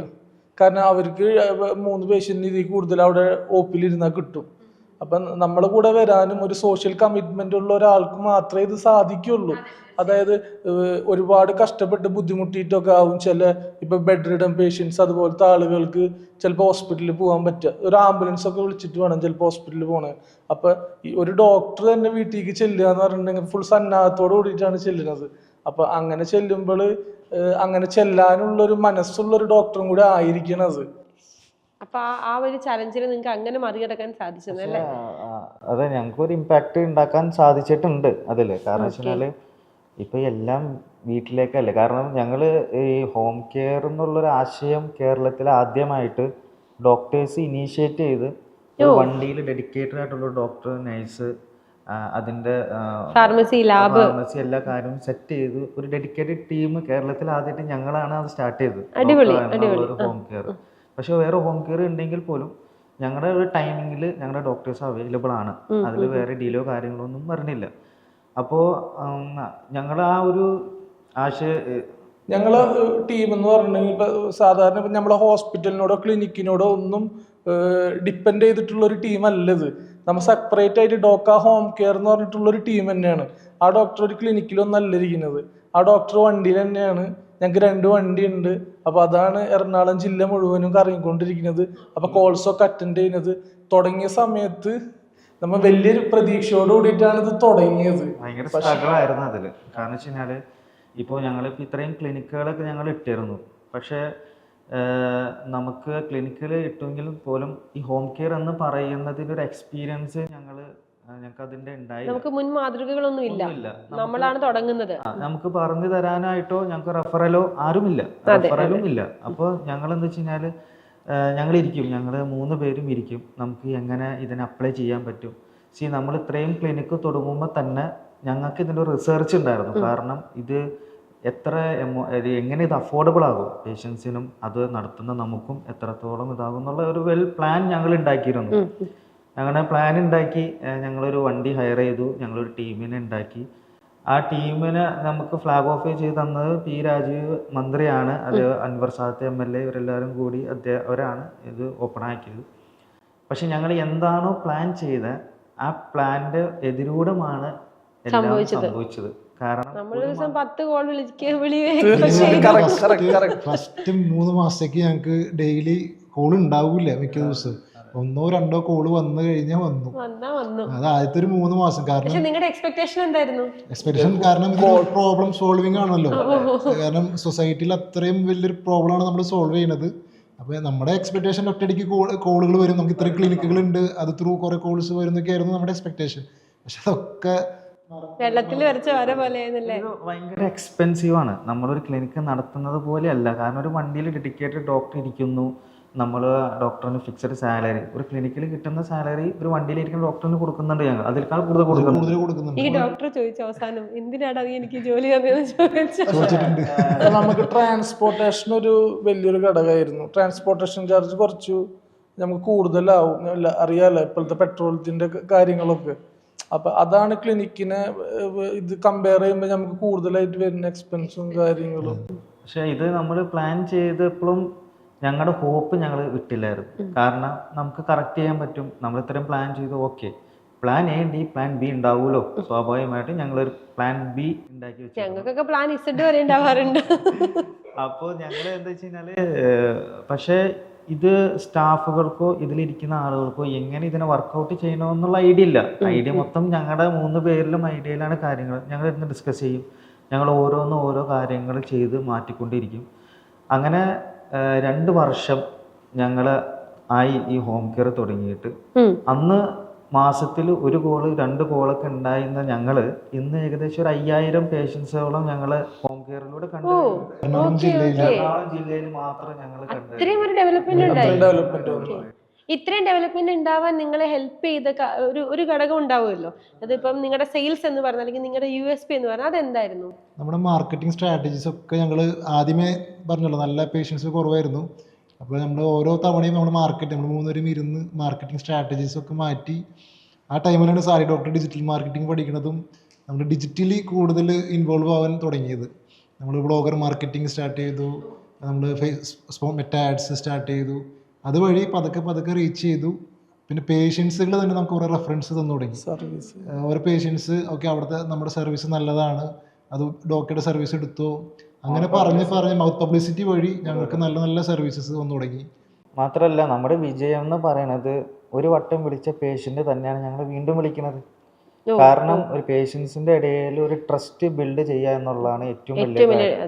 അത്രയും ക്വാളിറ്റി സർവീസസ് ഞങ്ങൾക്ക് കൊടുക്കാൻ പറ്റും. ക്വാളിറ്റി തന്നെയല്ല, അവർക്കൊരു പേടി ഉണ്ടാവും, ഇത് ആരാ വരണേ, ശരിയാണോ, വന്ന് വീടിന്റെ ആക്സസ് കൊടുക്കുവാണല്ലോ. ഈ വയ്യാതിരിക്കുന്ന ഒരാള് വീടിന്റെ ആക്സസ് അവർക്ക് കൊടുക്കുക. അതിൽ നമ്മൾ ചെയ്തത് നമ്മ ഒരു പ്രൊഫഷണൽ വേ അവിടെ ചെയ്തു. കാരണം എന്താ വെച്ചിട്ടുണ്ടെങ്കിൽ നമ്മൾ ഡോക്ടർ ടീം വരുമ്പോൾ നമ്മൾ full well equipped and professional വേയിലായിരുന്നു പോയിരുന്നത്. നമ്മളെ തന്നെ അവരെ പരിചയപ്പെടുത്തിക്കൊണ്ടാണ് കാര്യങ്ങൾ ചെയ്തിരുന്നത്. ഇന്ന ഡോക്ടറാണ്, ഇന്ന സ്ഥലത്താണ് കാര്യങ്ങൾ എല്ലാം അവരെ ഇൻഫോം ചെയ്ത് അവിടെ നിന്ന് ഇറങ്ങുമ്പോൾ അവരെ വീണ്ടും എല്ലാ കാര്യങ്ങളും അവരെ ഇൻഫോം ചെയ്ത് ഒക്കെ ഓക്കെ ആക്കിയിട്ടാണ് നമ്മൾ അവിടെ നിന്ന് പോന്നിരുന്നത്.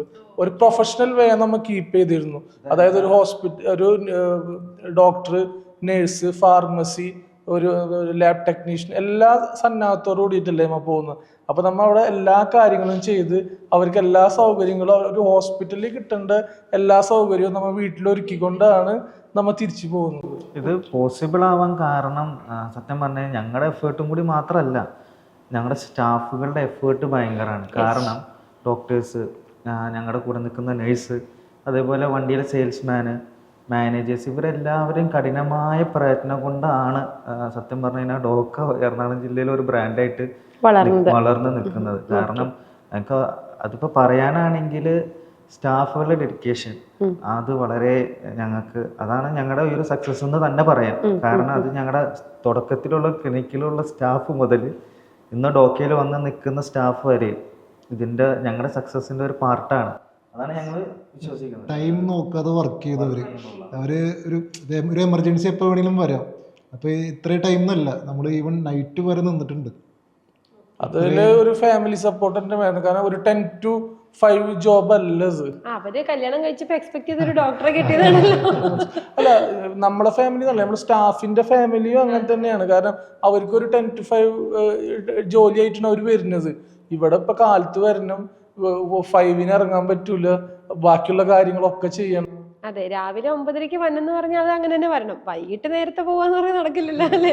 ഞാൻ ഇവിടെ പിള്ളേരുടെ 9:30 വന്നില്ലെങ്കിൽ 9:30 പഞ്ച് ടൈം ആയില്ലോ, 5:30 ആകുമ്പോൾ ഇവർ വർക്ക് ചെയ്തോണ്ടിരുന്നാൽ നമ്മൾ മൈൻഡ് ചെയ്യില്ല. വർക്ക് ചെയ്യുകയാണെങ്കിൽ വർക്ക് ചെയ്തോട്ടെ. ഞങ്ങളുടെ കേസുകൾ ഇപ്പോൾ 10 വരെ, രാത്രി 10 വരെ പോയിട്ടുണ്ട്. കാരണം രാവിലെ റിസപ്ഷനിൽ വരുന്ന കോള് നമ്മൾ ഇന്ന് വരാമെന്ന് പറഞ്ഞിട്ട് പോകാണ്ടിരുന്നിട്ടില്ല. എല്ലാ കേസും അറ്റൻഡ് ചെയ്ത് ഫുൾ കംപ്ലീറ്റ് ചെയ്തിട്ട് മാത്രമേ നമ്മൾ അന്നത്തെ ദിവസം ക്ലോസ് ചെയ്യുള്ളൂ. ക്ലോസ് ചെയ്യുന്നത്. ഞങ്ങള് പറഞ്ഞ പോലെ പ്ലാൻ ബി ഞങ്ങൾക്ക് ഇടണം. ആ പ്ലാൻ ബിയും ഒരു സമയത്ത് ഫെയിലായിരുന്നു. അതും നടക്കാതെ വന്നപ്പോൾ ഞങ്ങൾ ഇടയിലിരുന്ന് ഇങ്ങനെ പറയും എന്ത് ചെയ്യും, നമ്മൾ നെക്സ്റ്റ് നമുക്ക് എന്താ ചെയ്യാൻ പറ്റുക. അങ്ങനെ ഞങ്ങളിടയിൽ ഓക്കെ എന്നാൽ നമുക്ക് ഇനി വണ്ടിയിൽ പോവാം, ഞങ്ങൾ വണ്ടിയിൽ പോവാം, നമുക്ക് എന്താണ് അതിൻ്റെ മിസ്റ്റേക്ക് അല്ലെങ്കിൽ എന്താണ് അതിൻ്റെ കാര്യങ്ങൾ നമുക്കൊന്ന് മനസ്സിലാക്കാം. അപ്പം ഞങ്ങൾ ഓരോരുത്തർ മാറി മാറി 1 മാസം 2 മാസമൊക്കെ ഒന്നിച്ച് പോയിട്ട് അവരവർക്ക് ഉണ്ടായ ഞങ്ങളുടെ എക്സ്പീരിയൻസ് പ്രശ്നങ്ങളെല്ലാം ഞങ്ങൾ ഒന്നിച്ചിരുന്ന് ഷെയർ ചെയ്ത് സൊല്യൂഷൻ. അങ്ങനെയാണ് ഞങ്ങൾക്ക് ഒരു ക്ലിയർ പിക്ചർ എങ്ങനെ റൺ ചെയ്യണം, എന്തൊക്കെയാണ് ഇതിൻ്റെ ശ്രദ്ധിക്കേണ്ട കാര്യങ്ങൾ എന്നുള്ളതിൻ്റെ ഒരു ക്ലിയർ പിക്ചർ ഞങ്ങൾക്ക് ഉണ്ടാകും. അപ്പോൾ അത് ground work is very important. അതായത് നമ്മൾ അറിഞ്ഞിരിക്കുക. ഒരു ഷെഫാണെങ്കിൽ ഒരു ഷെഫിന് ഒരു റെസ്റ്റോറൻറ്റ് തുടങ്ങണമെങ്കിൽ ബാക്കിയുള്ള ഷെഫുകൾ എന്തൊക്കെ ഇടണം എന്നുള്ള അറിഞ്ഞിരിക്കുക. ഇനിയിപ്പോൾ ആ ഷെഫ് പോയാലും ഷെഫിന് കയറി നിൽക്കാൻ പറ്റണം, എന്നാലേ ആ ബിസിനസ് സക്സസ് ആകും എന്ന് പറഞ്ഞപ്പോൾ ഞങ്ങൾ ഡോക്ടേഴ്സാണ്. ഡോക്ടർ ഇല്ലെങ്കിൽ ഞങ്ങൾക്ക് ആ ഒരു പ്ലേസിലേക്ക് ഞങ്ങൾക്ക് കയറി നിൽക്കാൻ സാധിക്കണം.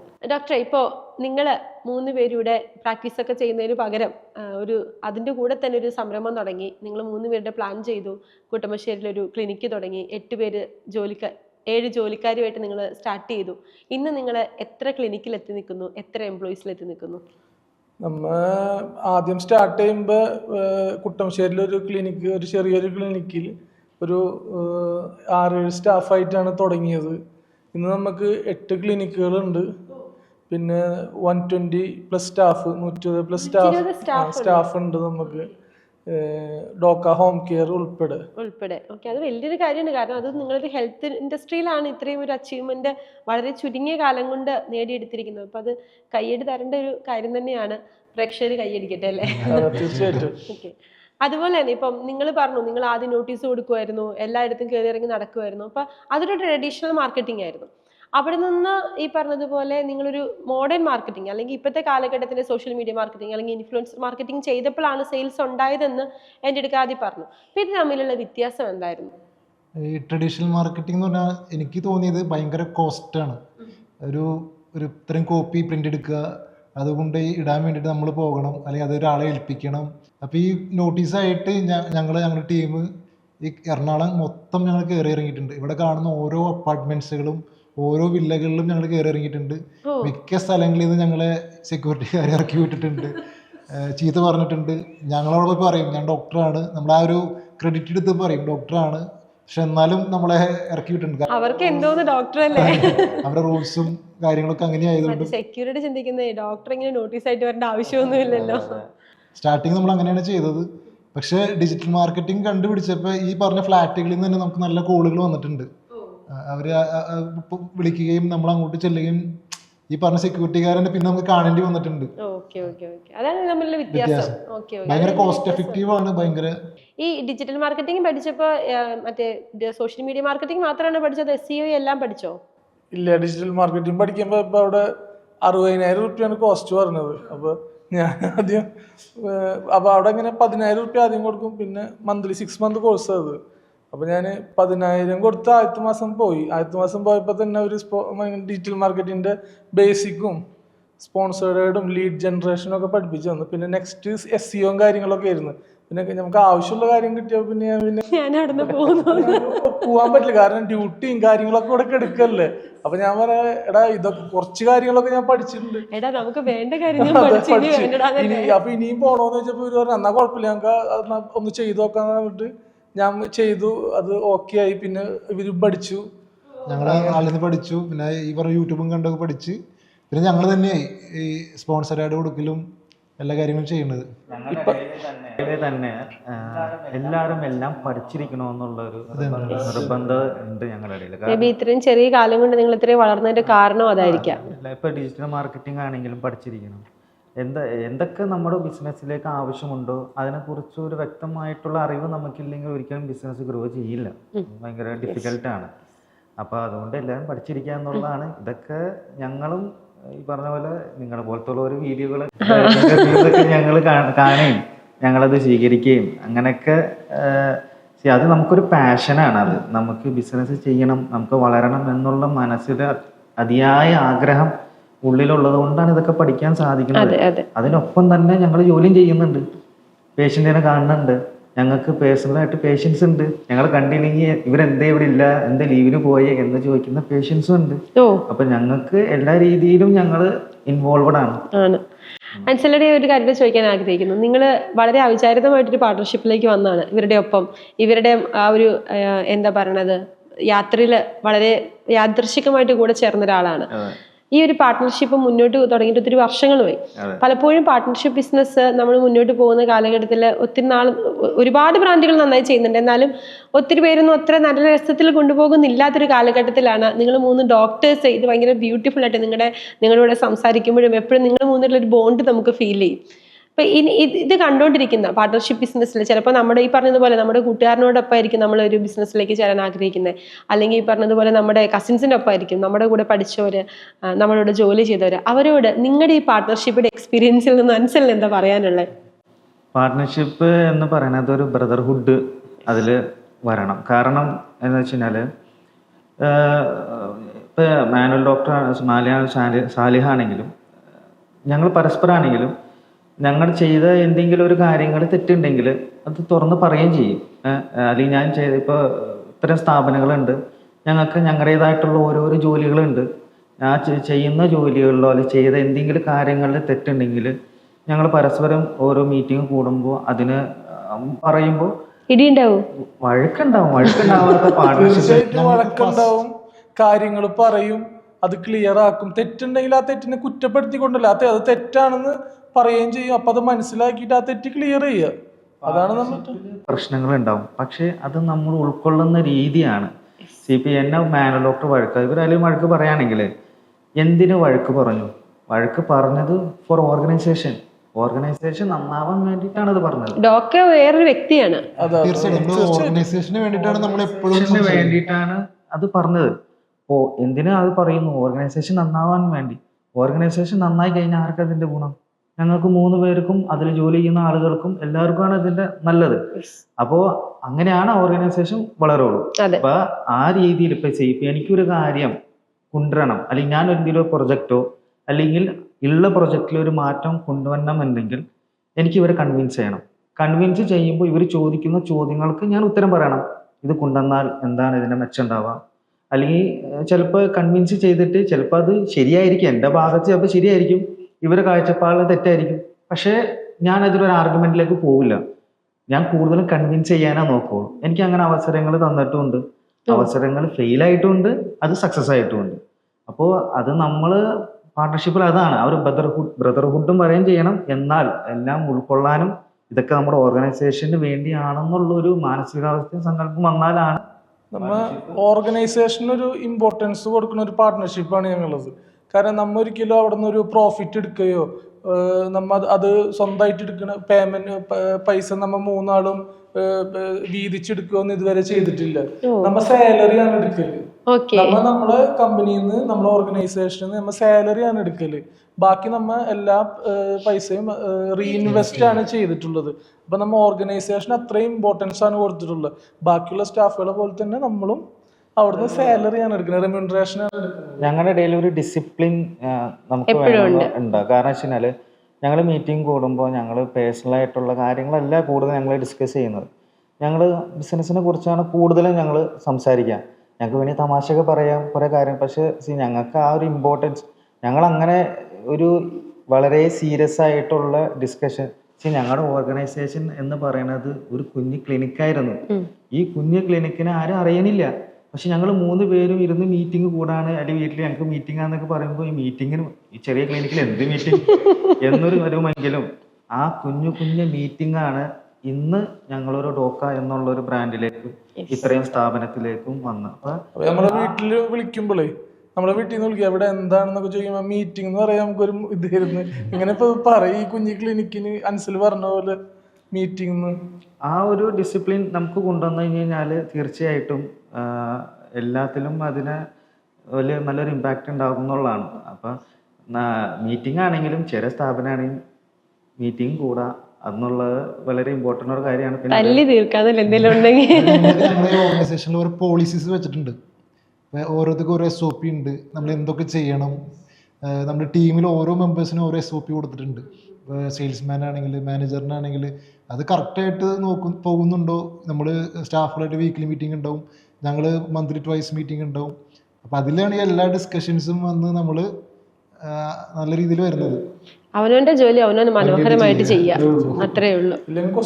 അല്ലെങ്കിൽ ഓഡിറ്റബിൾ ആണ് ഫുൾ ഡോക്യുമെന്റഡ് ആണ് എല്ലാം. Financial transparency.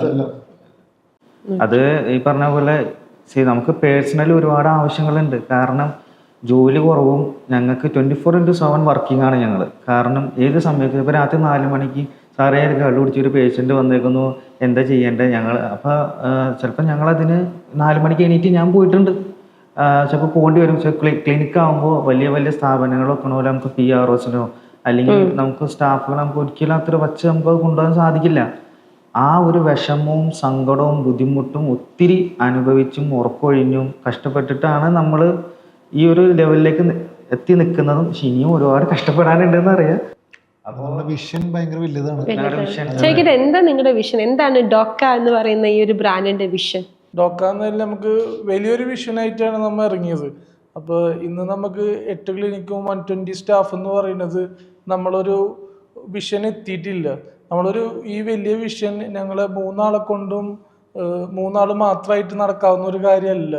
അപ്പോൾ നമുക്ക് നമ്മളെ ഒരു വേവ് ലെങ്തി പറ്റിയ ആൾക്കാരെ നമ്മൾ നോക്കിക്കൊണ്ടിരിക്കുകയാണ്. നമുക്ക് ഇനിയും ഒരുപാട് യാത്ര ചെയ്യാനുണ്ട്. നമ്മളെ ഡ്രീമിൽ ഒരുപാട് വലിയ ഡ്രീമാണ് നമ്മൾ ആഗ്രഹിക്കുന്നത്. അപ്പോൾ നമ്മ അത് തീർച്ചയായും എത്തുമെന്ന് തന്നെയാണ് വിചാരിക്കുന്നത്. ഡോക്ക എന്നുള്ളത് ഒരു പാൻ ഇന്ത്യ പ്രൊജക്റ്റാണ്. അപ്പോൾ ഞങ്ങൾക്ക് അതിന് വ്യക്തമായിട്ടുള്ള ഒരു പ്രൊജക്റ്റ് ഞങ്ങളുടെ കയ്യിലുണ്ട്. എങ്ങനെ ഇതിനെ പ്ലേസ് ചെയ്യണം, എങ്ങനെ ഏതൊക്കെ സിറ്റീസ് എന്നുള്ളതിൻ്റെ ഒരു വ്യക്തമായിട്ടൊരു പ്ലാൻ ഉണ്ട്. ഈ പ്ലാൻ ഉണ്ടായതെന്നുള്ളത് ഞങ്ങൾ 2 വർഷത്തെ എക്സ്പീരിയൻസും ഞങ്ങൾ അനുഭവിച്ചെല്ലാം വച്ചിട്ടുള്ള ഒരു പ്രൊജക്റ്റ് റിപ്പോർട്ടാണ്. അപ്പോൾ ഞങ്ങളെ കൊണ്ടുള്ള എന്നുള്ളതാണ് ഇപ്പോൾ എറണാകുളം മൊത്തം ഞങ്ങളെ കൊണ്ട് സാധിക്കുന്നതാണ് ഇപ്പോൾ നിലവിൽ റണ്ണായിക്കൊണ്ടിരിക്കുന്നത്. ഇനിയും നമുക്ക് വളരണമെങ്കിൽ ടീം വലുതാവണം, നമുക്ക് ടീം വലുതാവണം. ഞങ്ങളുടെ പ്രൊജക്റ്റ് ഈ ബ്രദർഹുഡിനെ അക്സെപ്റ്റ് ചെയ്യുന്ന ആളുകൾ വരണം അല്ലേ? ഒരു നിങ്ങൾ 3 പേരും ഇച്ചിരി മുമ്പ് എന്നോട് പറഞ്ഞ പോലെ ഉറക്കമുഴച്ച് കഷ്ടപ്പെട്ട് പഠിച്ചാണ് MBBS മേടിച്ചത്, ശരിയല്ലേ? അവിടെ നിന്ന് നല്ലൊരു ഹോസ്പിറ്റലിൽ അടുത്തൊരു കോഴ്സൊക്കെ ചെയ്ത് നല്ലൊരു ഹോസ്പിറ്റലിൽ ജോലിക്ക് പോകേണ്ട സമയത്താണ് നിങ്ങൾ ഈ അതിസാഹസികം, ഞാൻ പറയുകയാണെങ്കിൽ വലിയൊരു സാഹസമാണ് നിങ്ങൾ ചെയ്തേക്കുന്നത്. എപ്പോഴെങ്കിലും തിരിഞ്ഞു നോക്കിയപ്പോൾ വേണ്ടായിരുന്നു എന്ന് തോന്നിയിട്ടുണ്ടോ? ഒരിക്കലും ഇല്ല. നമ്മളിപ്പോഴും അതിൽ ഭയങ്കര സന്തോഷവാന്മാരാണ്. കാരണം ഒരു ആഗ്രഹത്തിൻ്റെ പുറകിൽ തുടങ്ങിയതാണ്. നമുക്കൊരു എൻ്റർപ്രണർ ആവണം എന്നുള്ളൊരു ആഗ്രഹത്തിൻ്റെ പുറകിൽ തുടങ്ങിയതാണ്. സൊസൈറ്റിയിൽ നമുക്ക് നമ്മുടെ സർവീസ് നമ്മളെ കൊണ്ടാവുന്ന രീതിയിൽ ചെയ്യണം. അപ്പം അതിൻ്റെ ഒരു കാഴ്ചപ്പാടിലാണ് ഈ പല പല ഇന്നോവേഷൻസ് നമുക്ക് കൊണ്ടുവരാൻ പറ്റിയത്. ഈ ഡോക്ക ഹോം കെയർ ആണെങ്കിലും അങ്ങനെ കൊണ്ടുവന്നതാണ്. പക്ഷെ അതിൽ നമ്മൾ എപ്പോഴും സന്തോഷവാന്മാരാണ്. നിങ്ങളുടെ സോഷ്യൽ കോസ് ഉള്ളത് കൊണ്ടായിരിക്കും നിങ്ങൾക്ക് ഇത്ര പെട്ടെന്ന് വളരാൻ സാധിക്കുന്നത്. വലിയൊരു പ്രോബ്ലമാണ് നമ്മൾ സോൾവ് ചെയ്യുന്നത്. അല്ല, ഓൺട്രപ്രണർഷിപ്പ് എന്ന് പറയുന്നത് അങ്ങനെയാണല്ലോ. സൊസൈറ്റിയുടെ ഒരു പ്രോബ്ലം സോൾവിംഗ് ആണ് ഒരു ഓൺട്രപ്രണർഷിപ്പ് എന്ന് പറയുന്നത്. സക്സസ് എന്ന് പറയുന്നത് പേഷ്യൻസിൻ്റെ റിവ്യൂസ് ആണ്. കാരണം നമ്മൾ ഹോം കെയർ ചെല്ലുന്നു, പേഷ്യൻ്റ് തരുന്ന റിവ്യൂസ് അവർ ഞങ്ങളടുത്ത് പറയും, സാർ ഈ ഒരു സർവീസ്, കാരണം വെച്ച് കഴിഞ്ഞാൽ നമുക്കറിയാം ADHD കുട്ടികളുണ്ട്, സെറിബ്രൽ പാൾസി, ഇവരൊക്കെ കുട്ടികളെ ഹോസ്പിറ്റലിൽ കൊണ്ടുപോകുക എന്ന് പറയുന്ന മദറിന് ഭയങ്കര ബുദ്ധിമുട്ടുള്ളൊരു കാര്യമാണ്. ഞങ്ങൾ അത്തരം കേസുകളൊക്കെ അറ്റൻഡ് ചെയ്യുകയും ആ അമ്മ ഞങ്ങളോട് കാണിക്കുന്ന ഒരു സ്നേഹം, ആ ഒരു താങ്ക്ഫുൾ, അതൊക്കെ കാണുമ്പോൾ അത് ഭയങ്കര സാറ്റിസ്ഫാക്ഷനാണ് ഞങ്ങളെ സംബന്ധിച്ച്. അപ്പോൾ അത് ഞങ്ങളെ കൊണ്ട് ഒരു സോൾവ് ചെയ്യാൻ പറ്റിയ ഒരു പ്രോബ്ലം സോൾവ് ചെയ്യാൻ പറ്റിയുള്ള ഒരു വളരെ സന്തോഷം ഞങ്ങൾക്ക് അതിലും കിട്ടുന്നുണ്ട്. അതൊരു വലിയ തിരിഞ്ഞു നോക്കിയപ്പോൾ റിഗ്രറ്റ് തോന്നിയിട്ടില്ല? ഇന്ന് തോന്നിയിട്ടില്ല. അന്ന് കുറെ സ്ട്രഗിൾ ചെയ്തിരുന്നെങ്കിലും ഇന്ന് ഹാപ്പിയാണ്. ആ സ്ട്രഗിളൊക്കെ ഒരു മനോഹരമായ ഓർമ്മയായിട്ട് ഇങ്ങനെ പറയാല്ലേ, ഡോക്യുമെന്റ് ചെയ്യുമ്പോൾ അതൊക്കെ പറയാം നമുക്ക്. അതേപോലെ ഫാമിലിയും ഞങ്ങൾ ഒത്തിരി. ഞാൻ ചോദിക്കാൻ മതിയായിരുന്നു, കാരണം അവർ കല്യാണം കഴിച്ചത് ഡോക്ടറെയാണല്ലോ. പിന്നീടാണ് ഈ നോട്ടീസ് അടിക്കാനും അല്ലെങ്കിൽ രാത്രിയാകുമ്പോൾ മൈദ മുക്കി ഒട്ടിക്കാനൊക്കെ പോയിക്കൊണ്ടിരുന്നത്. അവരുടെ സപ്പോർട്ട് എങ്ങനെയുണ്ടായിരുന്നു? കാരണം ഏതൊരു ബിസിനസ് വളരണമെങ്കിലും, ഇപ്പം ഇതിന് മുന്നേ സ്പാർക്കിന്റെ ഹോട്ട് സിറ്റീസ് കഥ പറഞ്ഞിരിക്കുന്ന എല്ലാവരും തന്നെ പറഞ്ഞിട്ടുണ്ട്, ഫാമിലിയുടെ സപ്പോർട്ടാണ്, അല്ലെങ്കിൽ വൈഫിന്റെ സ്വർണ്ണമാണ്, അങ്ങനെ പല രീതിയിൽ മെന്റൽ സപ്പോർട്ട്, ഫിനാൻഷ്യൽ സപ്പോർട്ട്, അല്ലെങ്കിൽ നിങ്ങളിങ്ങനെ ഇറങ്ങി നടക്കുമ്പോൾ മക്കളുടെ കാര്യങ്ങൾ നോക്കുക, ഇതൊക്കെ അവർ ടേക്ക് കെയർ ചെയ്യുന്നതുകൊണ്ടാണ് നിങ്ങൾക്ക് ഇത് ചെയ്യാൻ സാധിക്കുന്നത്. അവരുടെ സപ്പോർട്ട് എത്രത്തോളം നിങ്ങളുടെ ലൈഫിൽ ഒരു പ്രാധാന്യം, ഒരു ഓൺട്രപ്രണർ എന്നുള്ള ലൈഫിൽ ഒരു പ്രാധാന്യമുണ്ട്? എന്നെ സംബന്ധിച്ചിടത്തോളം എൻ്റെ വൈഫ് എനിക്ക് ഫുൾ സപ്പോർട്ടാണ്. കാരണം ഞമ്മ പല സമയങ്ങളിലാണ് വീട്ടിലേക്ക് കയറി ചെല്ലുക. അപ്പോൾ ഇവര് വീട്ടിലാണെങ്കിലും ഒരുപാട് കാര്യങ്ങൾ ഉണ്ടാവും അവർക്ക്. അതൊക്കെ കഴിഞ്ഞിട്ട് എന്നെ വെയിറ്റ് ചെയ്തിരിക്കണം. പിന്നെ അത് എനിക്ക് വാതിൽ തുറന്ന് എൻ്റെ കാര്യങ്ങളൊക്കെ സപ്പോർട്ട് ചെയ്യുന്നത് എൻ്റെ വൈഫ് തന്നെയാണ്. പിന്നെ എൻ്റെ പേരൻസും എന്നെ നന്നായിട്ട് എന്നെ സപ്പോർട്ട് ചെയ്തിട്ടുണ്ട്. അപ്പോൾ അവരൊക്കെ ഒരു സപ്പോർട്ടാണ് സത്യം പറഞ്ഞിട്ടുണ്ടെങ്കിൽ നമ്മൾ ഈ ഒരു സക്സസിൻ്റെ ഒരു ബാക്ക്. തീർച്ചയായിട്ടും അതുപോലെ തന്നെ ഇവരതും അങ്ങനെ തന്നെ. തീർച്ചയായിട്ടും ഭയങ്കര സപ്പോർട്ടുള്ളത് കൊണ്ടാണ് എൻ്റെ പാരൻസ് ആണെങ്കിലും എൻ്റെ വൈഫാണെങ്കിലും നമ്മുടെ വീട്ടിൽ കയറി ചെല്ലുന്നത് ചിലപ്പോൾ ഒരു 2 ദിവസം കഴിഞ്ഞിട്ടൊക്കെ ആയിരിക്കും. നമുക്ക് പിള്ളേരുണ്ട്, കുട്ടികളുള്ളതുകൊണ്ടും അപ്പം അവർ ആ ടൈം നമ്മുടെ ഇല്ലാത്ത ടൈം അവരോട് യൂസ് ചെയ്യുന്നുണ്ട്, അവരെ സപ്പോർട്ട് ചെയ്യുന്നുണ്ട്, നമ്മുടെ നല്ല രീതിയിൽ സപ്പോർട്ട് ചെയ്യുന്നുണ്ട്. ഫിനാൻഷ്യൽ സപ്പോർട്ടും നമുക്ക് തന്നിട്ടുണ്ട് നമ്മളൊരു പകുതിയില്. തീർച്ചയായിട്ടും തന്നിട്ടുണ്ട്. സപ്പോർട്ട് ഒത്തിരി ഉണ്ട്. കാരണം ഏറ്റവും അവർ ആവശ്യപ്പെടുന്നത് നമ്മുടെ ഒരു സമയമാണ്. ഒരിക്കലും ഞങ്ങൾക്ക് ആദ്യ സമയങ്ങളിലൊന്നും ഒരിക്കലും അവർക്കൊരു ടൈം കൊടുക്കാൻ ഞങ്ങൾക്ക് സാധിച്ചിട്ടില്ല. കൂടുതൽ ടൈമും ഞങ്ങൾ ക്ലിനിക്കിലാണ് സ്പെൻഡ് ചെയ്തുകൊണ്ടിരുന്നതും ഹോം കെയറിലാണ് സ്പെൻഡ് ചെയ്തിരുന്നതും. വീട്ടിലേക്ക് വന്നാൽ പോലും ഈ ഫോൺ വിളിച്ച് പ്രശ്നങ്ങൾ സോൾവ് ചെയ്യുക, ഇതൊക്കെയാണ് എന്ന് വിശ്വാസം. അതിനൊക്കെ അഡ്ജസ്റ്റ് ചെയ്യുകയും നമ്മുടെ കൂടെ നിൽക്കുകയൊക്കെ ചെയ്ത് അവരും വലിയൊരു പാർട്ടാണ് ഇതിൻ്റെ. ഓക്കെ. അല്ല, അവരും കൂടി നിന്നാലേ നമുക്ക് ഇത്രയും വളരെ സാധിക്കുള്ളൂ. വീട്ടിൽ കയറി ചെല്ലുമ്പോൾ കറുത്ത മുഖമായിട്ടിരുന്ന് കഴിഞ്ഞിട്ടുണ്ടെങ്കിൽ നമുക്കൊന്നും ചെയ്യാൻ പറ്റത്തില്ല അല്ലേ? മുഖം വീർപ്പിച്ച് വെച്ചോണ്ടിരുന്ന് കഴിഞ്ഞാൽ ഒന്നും ചെയ്യാൻ പറ്റില്ല. നമുക്കുള്ള എനർജി കൂടി നമുക്ക് പോകും. നിങ്ങളിപ്പോൾ നമ്മൾ ആദ്യം പറഞ്ഞ പോലെ ഒരുപാട് സ്ട്രഗിൾ ചെയ്തിട്ടാണ് ഈ യാത്ര ഇവിടം വരെ എത്തി നിൽക്കുന്നത്. ഒരു ഓൺട്രപ്രണർ ആയതിനു ശേഷമുള്ള ഒരു പ്രൗഡ് മൊമെന്റ് ലൈഫിൽ ഉണ്ടായിട്ടുണ്ടോ എന്ന് പറയും? അത് നമ്മുടെ ഡോക്ക ഹോം കെയർ സ്റ്റാർട്ട് ചെയ്തതിനു ശേഷമാണ് നമുക്ക് അങ്ങനത്തെ ഒരു മൊമെന്റ്സ് ഉണ്ടായിട്ടുള്ളത്. കാരണം നമ്മൾ ഡോക്ക ഹോം കെയർ സ്റ്റാർട്ട് ചെയ്ത ടൈമിൽ നമ്മൾ ഒരുപാട് ക്ലിനിക്സും ഒരുപാട് ഹെൽത്ത് കെയർ സ്ഥാപനങ്ങളും നമുക്ക് കയറി ഇറങ്ങിയിട്ടുണ്ട്. നമുക്കൊരു ടൈപ്പ് കിട്ടാനും അവിടുത്തെ പേഷ്യൻസിന് ഹോം കെയർ വരുമ്പോൾ നമ്മൾ വിളിക്കാനും ഒക്കെ വേണ്ടിയിട്ട്. പക്ഷെ അന്നൊക്കെ നമ്മൾ അവോയ്ഡ് ചെയ്തെല്ലാവരും. ഇന്ന് എറണാകുളത്ത് എല്ലാ ടോപ്പ് ഹോസ്പിറ്റൽസും നമ്മളായിട്ട് ടൈപ്പ് ചെയ്തിട്ടുണ്ട്, ടൈപ്പ് ചെയ്യാൻ ആഗ്രഹിക്കുന്നുണ്ട്. അപ്പൊ അതന്നെ ഞങ്ങളെ സംബന്ധിച്ചിടത്തോളം വലിയൊരു പ്രൗഡ് മൂമെന്റ് ആണത്. എനിക്ക് ഏറ്റവും കൂടുതലൊരു പ്രൗഡായിട്ട് തോന്നിയത് നമ്മുടെ ഡോക്ടേഴ്സ് മീറ്റിംഗ് ഉണ്ടാവും. നമുക്ക് മീറ്റിങ്ങിൽ നമ്മൾ ഡോക്ക ഹോം കെയറിൻ്റെ ഫൗണ്ടേഴ്സാന്ന് പറയുമ്പോൾ അവിടെ കിട്ടുന്ന ഒരു ആക്സെപ്റ്റൻസ് ഭയങ്കരമാണ്. ഇപ്പം കഴിഞ്ഞ മീറ്റിങ്ങുകളിലൊക്കെ ആണെങ്കിലും ഓക്കെ ഡോക്കയിലെ ഡോക്ടേഴ്സ് ആണെന്ന് പറയുമ്പോൾ കിട്ടുന്നൊരു അതൊരു കിക്കാണെന്നല്ലേ ഡോക്ടർക്കോ? എനിക്കിവിടെ വന്നിരിക്കുന്നത് തന്നെ ഒരു പ്രൗഡ് മൂമെന്റ് ആണ്. കാരണം വെച്ച് കഴിഞ്ഞാൽ ഞങ്ങളിങ്ങനെ ഓരോ വീഡിയോസ് ഞങ്ങൾ കാണും, സ്റ്റോറീസ്. ഇപ്പോൾ ഈ എന്റർപ്രനേഴ്സ് എൻ്റെ ഡോക്ടറാണ് കൂടുതലും ഉണ്ടെന്ന് കാണിച്ചല്ലേ.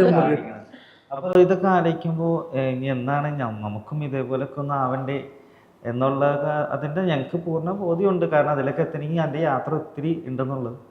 ആ യാത്രയിലൂടെ നടന്ന് ഇന്ന് ഇവിടെ വന്നിരിക്കുമ്പോൾ അതൊരു പ്രൗഡ് മൂവ്മെൻ്റ് ആണ്. സ്പാർക്ക് സ്റ്റോറീസിൽ വന്നിരുന്ന് ഞങ്ങളുടെ മനസ്സിൽ കണ്ട അതേ ആ ഒരു രീതിയിൽ മാനിഫെസ്റ്റ് ചെയ്യുന്നതാണ്. എല്ലാവരും ഇരിക്കാൻ ആഗ്രഹിക്കുന്ന ഒരു സീറ്റാണത്. അതുകൊണ്ട് അതിലേക്ക് വന്നതിൽ ഒരു വലിയ പ്രൗഡ് മൂവ്മെന്റ്. ഞങ്ങൾക്ക് വളരെ സന്തോഷമുണ്ട്. കാരണം ഞങ്ങൾ ഒരുപാട് ഓഫീസുകളിൽ അവരായിട്ട് കാണാനും സംസാരിക്കാനൊക്കെ പോകുമ്പോൾ എല്ലാവരുടെയും ഓഫീസിൽ ഒരു വിഷൻ ബോർഡ് ഉണ്ടാവും.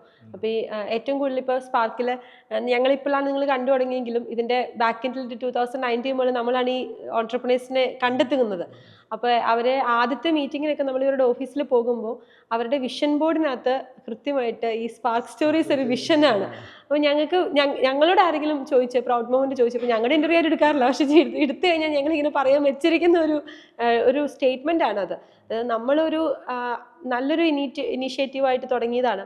അപ്പോൾ പിന്നീട് പല ഓൺട്രപ്രണേഴ്സും സക്സസ് ആകുമ്പോൾ അവരുടെ ഒരു വിഷനായിട്ട് സ്പാർക്ക് സ്റ്റോറീസ് സെറ്റ് ചെയ്ത് വെച്ചിട്ടുണ്ടെന്ന് കേൾക്കുന്നതും അത് കാണുന്നതും പിന്നീട് അവരെ ഇവിടെ കൊണ്ടുവന്ന് ഇന്റർവ്യൂ എടുക്കുന്നതും വളരെ ഞങ്ങൾക്ക് സംബന്ധിച്ച് വളരെ പ്രൗഡ് മൊമെന്റ് ആണ്. ഇതൊരു എനർജിയാണ്. ഇനിയും ഞങ്ങൾക്ക് വർക്ക് ചെയ്യാനും ഇനിയും മുന്നോട്ട് പോകാനുള്ള ഒരു എനർജിയാണ് നിങ്ങളുടെ അടുത്തുനിന്നും ഞങ്ങൾക്ക്. തീർച്ചയായിട്ടും. അപ്പൊ ഈ യാത്രയിൽ ഇനി മുന്നോട്ട് ഞങ്ങളും കൂടെ ഉണ്ടാകും. നിങ്ങളുടെ അതേ വേവ് ലെങ്ത് ഉള്ള നിങ്ങളുടെ ബ്രദർഹുഡിലേക്ക് അക്സെപ്റ്റഡ് ആകാൻ പാകത്തിനുള്ള നല്ല ആളുകളെ കണ്ടെത്താൻ സാധിക്കട്ടെ. നിങ്ങൾ വഴി അവർ വഴി നിങ്ങളെല്ലാവരും വഴി ലോകം മുഴുവൻ നല്ലൊരു സർവീസ് കൊടുക്കുന്ന ഒരു സ്ഥാപനമായിട്ട് ഡോക്കയ്ക്ക് വളരാൻ സാധിക്കട്ടെ എന്ന് ആഗ്രഹിക്കുന്നു, ആശംസിക്കുന്നു. ഈ യാത്രയിൽ ഇനി മുന്നോട്ട് ഞങ്ങൾ ഉണ്ടാകുമെന്ന് ആശംസിക്കുന്നു. Thank you so much.